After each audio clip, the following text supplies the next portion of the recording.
नमस्कार। आप देख रहे हैं स्पेशल कवरेज न्यूज़ और मैं हूं आपके साथ शिव कुमार। मेरे साथ हैं वरिष्ठ पत्रकार अंशु नैथानी जी। अंशु जी का बहुत बहुत स्वागत, बहुत बहुत धन्यवाद। आज जो हुआ वो वाकई एक अलग हटके बातचीत थी। 12 साल में पहली बार कोई इस्तीफा हुआ और इस्तीफे की शुरुआत अयोध्या से हुई। प्रभु श्री राम ने आरएसएस और बीजेपी में पहला त्याग पत्र चंपत राय का कराया, क्योंकि जनता की चोरी की प्रभु श्री राम के ही कृपा दृष्टि से ये पार्टी यहां तक पहुंची। जब इन्होंने हनुमान जी को नितिन नवीन के रथ के आगे नचा दिया तो भगवान श्री राम ने कहा कि हनुमान जी, अब तो ये पहले हमें भी घेरते रहे, हमें घुमाते रहे, अब तो आपको भी नचाने लगे, कर दो अब इनका कायाकल्प। तो तीसरे ही दिन फिर चंपत राय का इस्तीफा हो गया। फिर बैठक हुई, इस्तीफा मंजूर हो गया। छात्र आ गए मैदान में।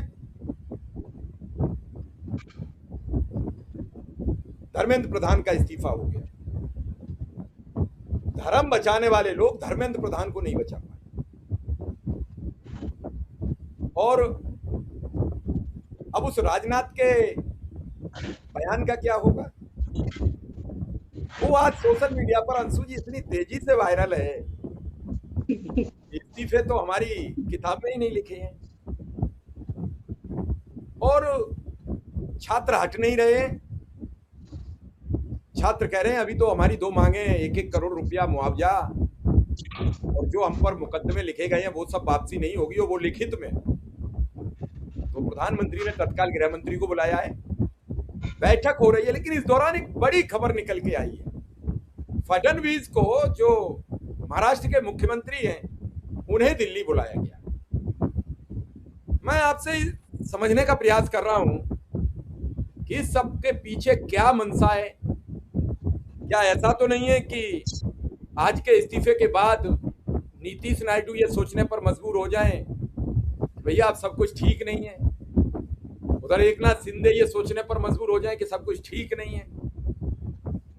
राहुल गांधी का दबाव बढ़ रहा है, अखिलेश यादव का दबाव बढ़ रहा है, क्योंकि 1.5 घंटे पहले राहुल गांधी ने प्रेस कॉन्फ्रेंस करके कहा इस्तीफा तो इन्हें अभी देना पड़ेगा। इस सबसे मची उठापटक में फडणवीस को दिल्ली क्यों बुलाया गया है? क्या धर्मेंद्र प्रधान का विकल्प बनाए जाएंगे या फिर कोई अन्य बात? जी शिव जी, सबसे पहली बात है कि आज जो हुआ है वो देश के लोकतंत्र के इतिहास में एक बहुत बड़ा दिन है। इसलिए बड़ा दिन है कि इस्तीफे तो इस देश में बहुत हुए, पहले भी हुए, लेकिन ये जो अभिमानी सरकार, ये जो गुरूर से भरी हुई सरकार, इसमें जो कहा जाता था कि एनडीए में कभी इस्तीफा नहीं होता, आपने सही कहा कि आज धर्मेंद्र प्रधान के इतने वीडियो नहीं चल रहे, उनकी फोटो इतनी नहीं आ रही कि जितनी सब जगह भाई राजनाथ सिंह की वीडियोज और तस्वीरें आ रही हैं कि अब आप इस्तीफा दे दीजिए, क्योंकि आपने कहा था एनडीए में कोई इस्तीफा नहीं होता। तो युवा शक्ति ने ये तो बता दिया कि हम आपके अभिमान को चकनाचूर भी कर सकते हैं और एनडीए से हम इस्तीफा भी दिला सकते हैं। और बड़ी बात ये कि आज से जवाबदेही तय करने की शुरुआत हो गई। और आपने ये बहुत अच्छा पॉइंट बताया कि शुरुआत यहां से नहीं, राम मंदिर मामले से हो गई।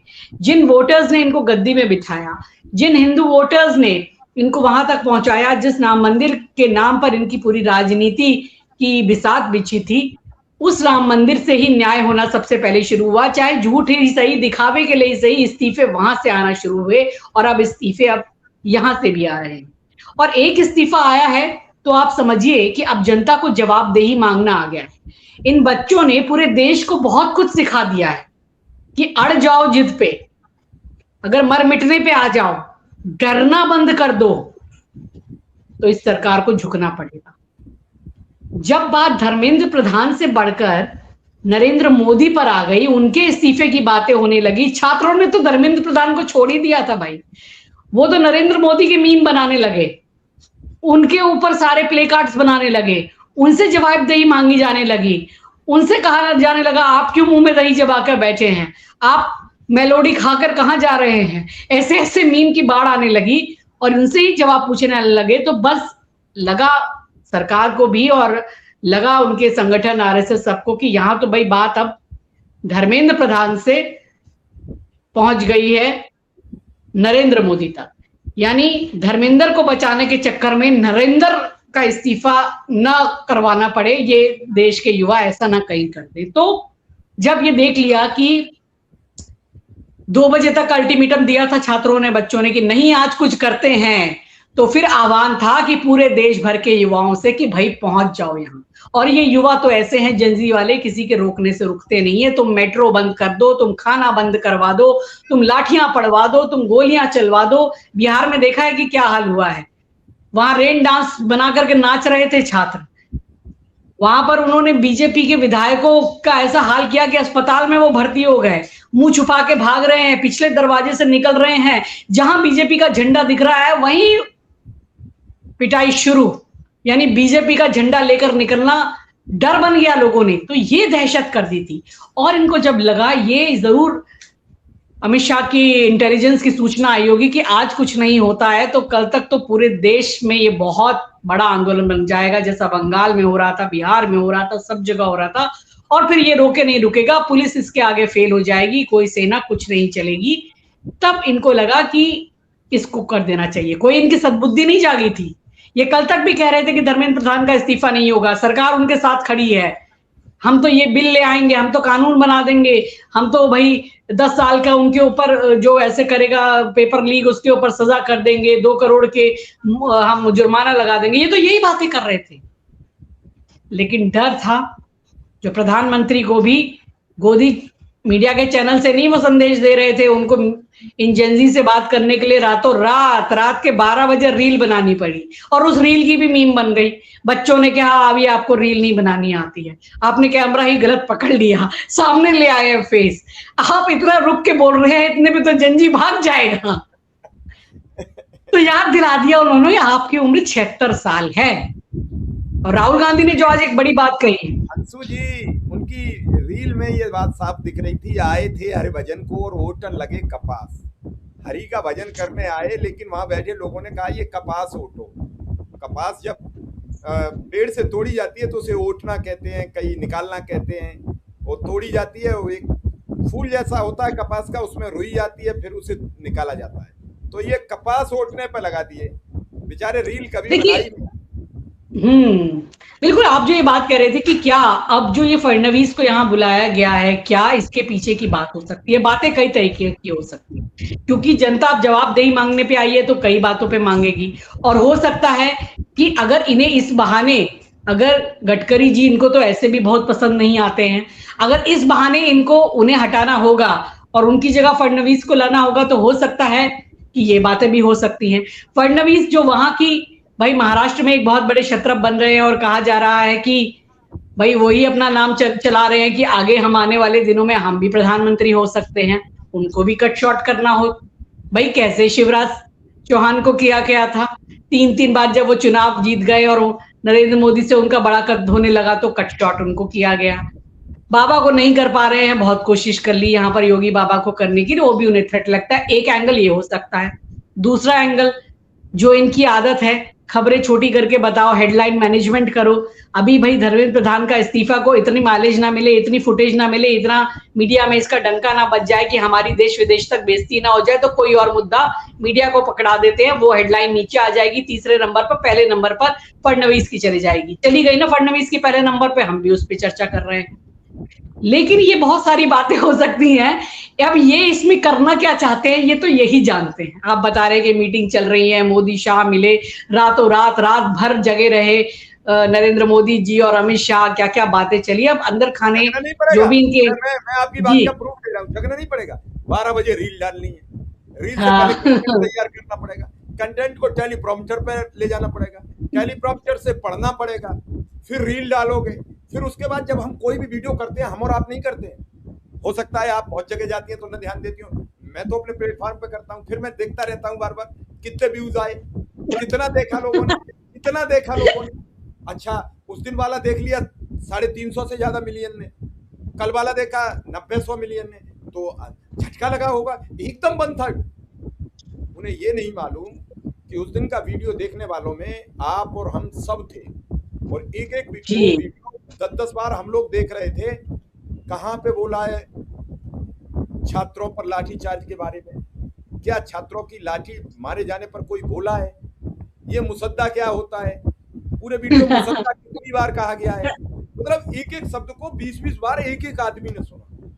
अगर जी एक्चुअल में व्यूज उस पर 100 मिलियन 50 मिलियन हो, उसे 20 तो 1000 मिलियन होने चाहिए। इसका मतलब उस वीडियो को 50 लाख लोगों ने भी ढंग से नहीं देखा था।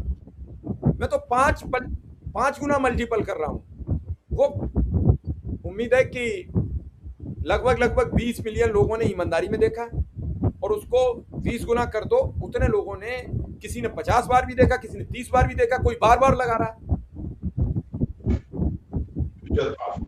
जी ये शिव जी जो उसके बाद मोदी जी ने और एक काम कर दिया, उन्होंने इसके लिए थैंक यू भी कर दिया। थैंक यू माय फ्रेंड्स, तो इसकी बात मित्रों हो से जाना वो। चाहिए था। अंशु जी, हाँ, इसकी मैं बात ये हो कह जाना रही हूँ, चाहिए था। नहीं मैं ये कह रही हूँ कि हम, आपने जैसे सोशल मीडिया की बात की, भाई लोग तो जिज्ञासावश भी देखते हैं।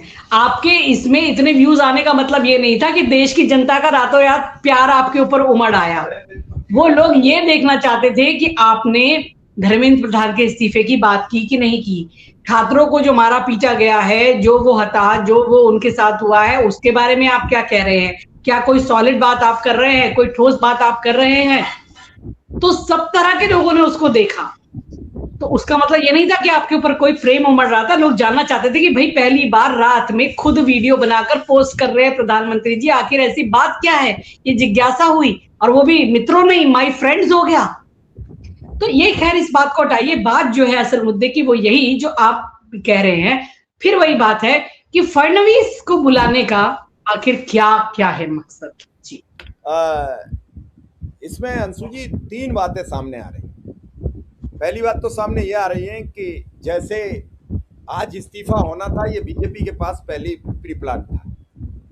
और अंशु जी एक और बात आप ध्यान से देखो कि जो 21 तारीख का एक लेटर वायरल है धर्मेंद्र प्रधान का, वास्तव में 21 को ही इस्तीफा हो गया था।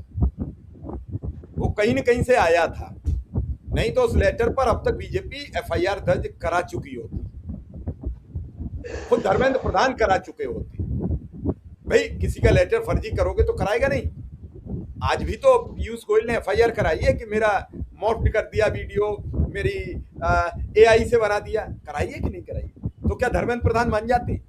अब है या हेडलाइन मैनेजमेंट का काम। कल रवनीत बिट्टू का इसीलिए चलाया गया कि मंत्री का इस्तीफा हो गया, मंत्री का इस्तीफा हो गया, ताकि धर्मेंद्र का पहला इस्तीफा हो तो थोड़ा सा झटका जोर से ना लगे, धीरे से उस झटके को लगने के लिए एक बड़ा झटका पहले छोड़ा गया कि रवनीत बिट्टू ने मंत्रिमंडल से इस्तीफा दे दिया। और उसके बाद तीसरा विकेट आज गिर गया। पहला विकेट केरल वाले नेताजी, दूसरा विकेट रवनीत बिट्टू, तीसरा विकेट धर्मेंद्र प्रधान। एक विकेट नहीं गिरा है। ऐसे इस्तीफे पहले नहीं हुए, 12 वर्ष में ऐसे इस्तीफे नहीं हुए। इस्तीफे हुए जब मंत्रिमंडल विस्तार का नंबर आया, तब अंतिम समय में जब राष्ट्रपति को नई लिस्ट भेजी गई शपथ ग्रहण को, तभी इस्तीफे की लिस्ट आई सामने हर बार। तो वो इस्तीफा मंत्रिमंडल विस्तार के हिसाब से हुआ। सार्वजनिक विस्तार इस्तीफा एमजे अकबर का हुआ है पूरे 12 साल में, वो भी उन्होंने सुते दिया कि मैं नहीं रहूंगा पद पे। तो हो सकता है हेडलाइन मैनेजमेंट की जा रही हो कि फडणवीस को बुला लो। हम और आप बात कर रहे हैं कि नहीं कर रहे हैं? अभी और लोग भी इसी पे बात करेंगे फडणवीस। बीजेपी इस समय द्वंद्व युद्ध से गुजर रही है। एकनाथ शिंदे रूठे बैठे हैं। 5 एमपी पे आपने चिराग पासवान को कैबिनेट का पद दिया, और हमारे 8 सांसद थे, 7 हमें आपने कोई पद नहीं दिया। हमारे बेटे को सांसद था और मंत्री नहीं बनाए। अब तो हमने 6 और तोड़ लिए हैं उद्धव ठाकरे की पार्टी के। मैं बेटे को मंत्री बनाओ, नहीं तो मैं महाराष्ट्र की सरकार में धक्का पेल कर दूंगा। क्योंकि अजीत पवार पर शिंदे का विश्वास नहीं जम पा रहा है। आज की स्थिति से अब विकराल परिस्थितियां हैं। हो सकता है कि शिंदे की किस्मत जाग जाए। तब तय हुआ था 2.5 साल के लिए, 1.5 साल गुजर चुकी है, हो सकता है 2.5 साल के मुद्दे पर आ जाए। लेकिन फडणवीस को क्यों बुलाया गया, या फिर गडकरी का इस्तीफा लाए तो महाराष्ट्र को मैनेज करने के लिए गडकरी का विभाग दे दिया जाए कि भैया महाराष्ट्र से हटाया, महाराष्ट्र को सौंप दिया, और कोई और चेहरा मुख्यमंत्री को ले आए। हो सकता है विनोद तावड़े को पहुंचा दे, हो सकता है उड़ीसा के मुख्यमंत्री के पद की धर्मेंद्र प्रधान से सौदा हो गई हो। क्या भरोसा है भाई? जैसे उन्होंने कहा है कि मैं उड़ीसा की सेवा करता रहूंगा, केंद्रीय मंत्री देश के हैं, सांसद राज्यसभा से हैं, उड़ीसा से सांसद नहीं है, उड़ीसा की सेवा कैसे करते रहेंगे? उनका इस्तीफा में नीचे लाइन लिखी है कि मैं उड़ीसा की सेवा करता रहूंगा। इससे पहले क्या उड़ीसा की सेवा की आपने? कई सवाल है। तो धर्मेंद्र प्रधान का इस्तीफा चलेगा कितनी देर तक? कितनी देर तक फडणवीस रहेंगे? कितनी देर तक नितिन गडकरी स्क्रीन संभालेंगे? जैसे हम और आप स्क्रीन पर बैठ के बात कर रहे हैं, तो कभी आप सवाल कर देती हैं, कभी हमारे सवाल का आप जवाब देती हो। अब अभिजीत दीपके ने एक नई बात कह दी कि धर्मेंद्र प्रधान के इस्तीफे के बाद नई मांग रख दी है। अब भाई क्या नई मांग रख दी? उन्होंने कहा है कि जो इस्तीफा हो गया वो तो कॉकरोच की जीत हो गई। अरे यही भाजपा ही तो कहते थे कि हिट मार के कॉकरोच मर जाएंगे। लेकिन हम बड़ी एक गंभीर बात बता रहे हैं, हिट मार के कॉकरोच नहीं मरेंगे। कॉकरोच जिस घर में हो जाते हैं वो बड़े मुश्किल से जाते हैं, बहुत मुश्किल से। आप तो गृहिणी हैं, आप देखते होंगी, पत्रकार के साथ साथ घर में भी, तो हम भी घर में जाके देखते हैं। जिस घर में हो जाते हैं बरसों नहीं जाते हैं, कहीं न कहीं एक तो कोने में छिपे निकल आते हैं, कपड़ों में निकल आते हैं, बिस्तर में दबे निकले आते हैं। तो ये जो कॉकरोच हैं, इन्होंने बैकफुट पर तो ला दिया है। अब उन्होंने मांग रखी है कि जो मुआवजा है वो दिया जाए, केस वापस लिए जाए, और इसका लिखित सैद्धांतिक आर्डर चाहिए। पुलिस वालों पर कार्रवाई हो। अब कार्रवाई के लिए उन्होंने नाम दे दिए, DCP Sandeep Lamba, ACP Ajay Sharma, Sachin Sharma inspector, जो इन्होंने लाठियां चलाई हैं। अब मामला फंस गया। अगर ये कार्रवाई करेंगे तो बदनाम। अब मामला मोदी और अमित शाह में फंसेगा। इस पूरे प्रकरण में आपने अमित शाह का कोई बयान नहीं देखा होगा, और आज भी वहां इस्तीफा होते समय वहां आंसू गैस के गोले चल रहे थे। जब बीजेपी को तो पता लग गई होगी इस्तीफा आ गया है, इस्तीफा आउट करना है, तो आज क्यों चल रहे थे अंशु जी गोले? कहीं लग रहा है आपको कि गृह मंत्रालय और प्रधानमंत्री आपस में ठीक नहीं है, कोई कोऑर्डिनेशन नहीं? हाँ भाई, सरकार का एक व्यक्ति इस्तीफा दे रहा है, 2 व्यक्ति सुपर पावर हैं, 2 में एक इस्तीफे का जिक्र कर रहा है, और एक आदमी उसी जगह पुलिस से कह रहा है कि जाओ आंसू गैस के गोले चला दो। प्रधानमंत्री जी रील डाल रहे हैं, वो कमिश्नर को खुली छूट दे रहे हैं कि एनएसए लगा दो, 1 साल तक तुम्हें खुली छूट है। तो क्या नहीं लग रहा है कि यह सब ठीक नहीं है अंशु जी? बिल्कुल, ये बिल्कुल विरोधाभास दिख रहा है, और ये लंबे समय से हो रहा है। ये बात अंदर खाने कई पत्रकारों से जो बात हो रही है, जो कि लुटियंस दिल्ली को कवर करते हैं, पार्लियामेंट को कई सालों से कवर करते हैं, बहुत वरिष्ठ पत्रकारों से मेरी बात हुई, और उनका यही कहना था कि अंदर खाने ये सिंहासन की लड़ाई है। पहले बात ये भी आ रही थी कि एक और बड़ी खबर आ रही है, एक और बड़ी खबर आ रही है जी, ये 4:39 पे, मतलब अभी 10 मिनट पहले हिंदुस्तान ने लगाई है। जंतर मंतर पर पथराव शुरू हो चुका है। फोर्स ने हालात संभाले हैं, फोर्स ने, पुलिस ने नहीं। मेट्रो के 3 स्टेशनों के गेट खोले गए हैं। इसके बाद आंसू गैस के गोले छोड़े गए हैं। सूत्रों ने बताया प्रदर्शनकारियों के एक समूह के कथित तौर पर हिंसक होने पर सुरक्षा कर्मियों पर पथराव कर दिया, हालत बेकाबू हुए हैं, 1 विकेट पे ही। अब तो लोग गृह मंत्री का इस्तीफा मांग रहे हैं। बिल्कुल, ये चीजें हैं। आपने ये बात सही उठाई है कि भाई क्यों, जब अगर इस्तीफा ही लेना था, इतनी फोर्सेस वहां क्यों लगाई? आपने तो सब कुछ किया, आपने मेट्रो सारी बंद कर दी, बच्चों का खाना पीना, बिजली, हर चीज में व्यवधान पहुंचाने की कोशिश की। अगर आप सच में माय फ्रेंड्स कह के जो कह रहे हैं, अगर आप सच में मित्रवत है, फ्रेंड्स की बात है, तो आप क्यों आंसू गैस छुड़वा रहे हैं उन्हीं छात्रों पर, युवाओं पर? आप क्यों इस तरह से लाठियां अभी भी चलवा रहे हैं? अभी भी ये पथराव और ये सब आखिर क्यों हो रहा है? आपको तो वहां पर किसी अपने प्रतिनिधि को, किन्हीं मंत्रियों को उल्टा वहां पर भिजवाना चाहिए, बच्चों के सामने, युवाओं के सामने, कि चलिए हम आपकी ये मांगे इतनी तो मान ली है, आगे भी इस पर और बात करेंगे। हालांकि कॉन्स्टिट्यूशन क्लब में शायद कोई मीटिंग चल रही है, लेकिन फिर ऐसा नहीं होना चाहिए था कि इस तरीके से कोई हिंसा की बातें आए।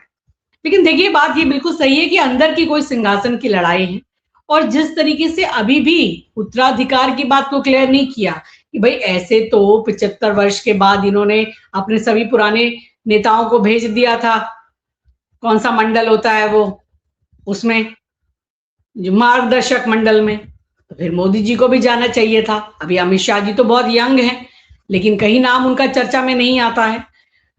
तो कहीं कहीं बात हो रही थी ऐसे कुछ पत्रकारों द्वारा कि भाई मोदी जी तो इस्तीफा करवाना भी चाहते हैं धर्मेंद्र प्रधान का, पर कहीं और से उस पर रोक लगी हुई है। तो कहीं और से क्या, ये बातें समझिए, वही ये विरोधाभास समझ में आता है कि एक तरफ आप माय फ्रेंड्स कहते हैं, ये अपील होती है, दूसरी तरफ छात्रों के ऊपर इस तरीके से आप भाई बर्बरता भी करते हैं, उनके साथ आप इस तरीके का व्यवहार भी करते हैं। तो ये तो बातें समझ में आ रही है कि पावर टसल है, पावर की यहाँ पर लड़ाई है, बहुत बड़ी लड़ाई है, ये चीजें नजर आ रही हैं। लेकिन एक बात हमें और ध्यान रखनी होगी कि इस चीज में एक और चीज हुई कि आज सुबह बहुत महत्वपूर्ण घटना हुई कि जब आइसा के ये जो छात्र थे जो धरने पर बैठे थे, नेहा बोरा, अंजलि, ये सब लोग जब राहुल गांधी से मिले और उन्होंने उनके साथ बैठकर बातचीत की, और बातचीत के बाद कहा कि राहुल गांधी जी को थैंक्स किया कि आपने जिस तरह की सार्थक चर्चा की है शिक्षा के मुद्दे पर, आज तक ऐसी चर्चा करने कोई नहीं आया, कोई सरकार से नहीं आया, ना किसी ने की, और ऐसी चर्चा होनी चाहिए। हम आपका शुक्रिया करते हैं कि आप छात्रों के समर्थन में। तो बात वहां से भी पलटती हुई नजर आई, और वहां से जब कह ही दिया, आपने कहा कि राहुल गांधी ने कि भाई इस्तीफा हो जाना चाहिए, और इस्तीफा तो होकर ही रहेगा, लेके रहेंगे। तो ये सारी बातें भी उनको लगा कि ये आंदोलन कहीं ना कहीं अब राहुल गांधी के पीछे भी जा रहा है, कहीं उनको ही एक नेतृत्व चले, वो अघोषित ही नेतृत्व रहे। वो तो राहुल गांधी नहीं कह रहे कि कांग्रेस लीड ले रही है कि क्या कर रही है, वो ऐसा नहीं कह रहे थे, लेकिन छात्र तो उनसे जुट रहे थे, और जब ये लेफ्ट के संगठन के छात्र उनके साथ पहुंच गए, तब भी जरूर सत्ता के पेशानी पर बल आया होगा कि भाई राहुल गांधी को तो कोई क्रेडिट नहीं मिलना चाहिए, चलो फटाफट इस्तीफा कराओ, क्रेडिट मोदी जी को दिलवाओ, छात्रों को घर बैठाओ, वाहवाही करवाओ, थोड़े हमारे अच्छे मीम बनवाओ। और उधर जो है भाई गृह मंत्रालय पता नहीं क्यों बीच में अलग अपना राग अभी भी अलापे हुए, और लेकिन अभी आप कह रहे हैं कि चूंकि ये कॉकरोच कह रहे हैं कि अभी हम मानेंगे नहीं, हमारी बाकी मांगे भी मानी जाए, तो अब जवाबदेही तो मांगी जाएगी। तो ये आंदोलन, ये जेंजी भी बहुत एक अजीब है। अजीब क्या है, मतलब ये इनके झांसों में आने वाला नहीं है, लिखित में मांग रहे हैं ये सारी चीजें, तो ये अपनी चीजों को मानेंगे, और हो जरूरी नहीं है कि एकदम से पूरा आंदोलन आज ही के आज खत्म हो जाएगा केवल एक इस्तीफे से। अभी जवाबदेही मांगनी शुरू हुई है, तो अभी हो सकता है कि और इस्तीफों के दौर आने लग जाएं, बहुत सारी बातें हैं, फिर तो बहुत सारी बातों को लेकर बातें चलेंगी। तो ये सारी चीजें हैं, अभी देखना होगा, अगले 2-3 दिन और क्रूशल रहेंगे। आपका क्या कहना है? साफ साफ दिख रहा है, एक का कल हुआ, एक का आज हुआ। तू चल मैं आता हूँ, चुपड़ी रोटी खाता हूँ, कल बिट्टू ने दिया, आज धर्मेंद्र ने दे दिया। ये देखना पड़ेगा कल किसका होगा। भाई 2 दिन से लगातार, कल भी हमने इस्तीफा पर चर्चा की, आज फिर इस्तीफा। अंशु जी, सब कुछ ठीक नहीं है भाजपा में, ये बात तय हो गई। जैसे कल मोहन भागवत का एक वीडियो वायरल है, वो कह रहे हैं कि अब संवाद की जरूरत है। किससे करोगे संवाद? मोदी जी इंस्टाग्राम पर आके संवाद करना चाहते हैं, आप मंच से संवाद करना चाहते हो, बीच में कौन जा रहा है? बीच में विधायक बिहार के जा रहे थे, झंडा उतार के आए हैं भाजपा का, उनसे पूछो क्या दर्द है। एक डबल इंजन की सरकार, जिसकी केंद्र में भी सरकार है, राज्य में भी, वो विधायक झंडा उतार कर विधानसभा जाएं, इससे बुरा हाल क्या होगा? हम और कुछ नहीं कहेंगे, ये सवाल दर्शकों पर छोड़ते हैं कि हमें जरूर बताइए कमेंट में, और हमें ये बताइए कि अगर सत्ताधारी दल के विधायक झंडा उतार कर अगर विधानसभा जाएंगे तो क्या भरोसा टूट रहा है? और आज हमारे लाइव प्रोग्राम में अंशु जी, कई लोगों ने सवाल किया कि देख लेना भैया इस्तीफा झूठा तो नहीं है, इसका मतलब बड़ी तादाद में विश्वास आपका टूटा है।